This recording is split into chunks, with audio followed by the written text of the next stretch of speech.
Hello বন্ধুরা, বন্ধুরা আপনারা সবাই কেমন আছেন? আশা করছি ভালোই আছেন। আমরা সবাই ভালো আছি। বন্ধুরা আজকে কি রান্না করলাম দুপুরবেলা তাই দেখাবো বলে হাজির হয়ে গেলাম।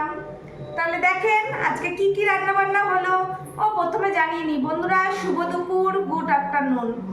আজকে কি কি রান্না বান্না হলো একটু দেখিনি। দেখেন, প্রথমেই সাদা ভাত। বন্ধুরা হালকা গরম আছে, ধোয়া উঠছে না, হালকা গরম আছে, অনেক সকালেই করা, মানে ভাতটা সবার প্রথমে করা, এই জন্য ঠান্ডা হয়ে গেছে, অল্প গরম আছে।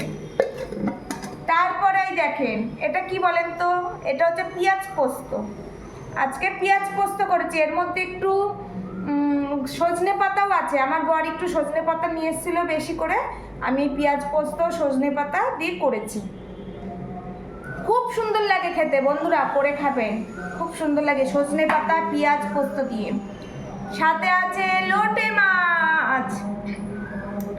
এই লোটে মাছটা আমার প্রিয় প্রিয়, মানে এটা হলে আমার আর কিচ্ছু লাগে না বন্ধুরা, কিচ্ছু লাগে না, কিচ্ছু লাগে না। এই লোটে মাছটা আমি একটু বেগুন দিয়ে আলু দিয়ে, আর তো জানেন পেঁয়াজ রসুন দিতেই হয়, আর টমেটো দিয়েছি, একটু পাকা টমেটো একটু কাঁচা টমেটো দিয়েছি, এই দেখেন কাঁচা টমেটো দিয়েছি, খুব সুন্দর লাগে খেতে। আর আমার ছেলে এই লোটে মাছ খায় না, একদম খাবে না, চপ করে দিলে খাবে।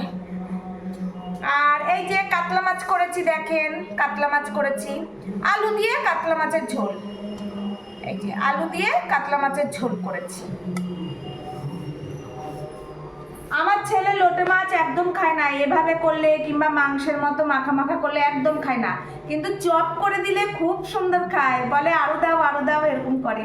তা যাই হোক, এই লোটে মাছ পেঁয়াজ পোস্ত আর কাতলা মাছ মেনলি আমার ছেলের জন্য করা।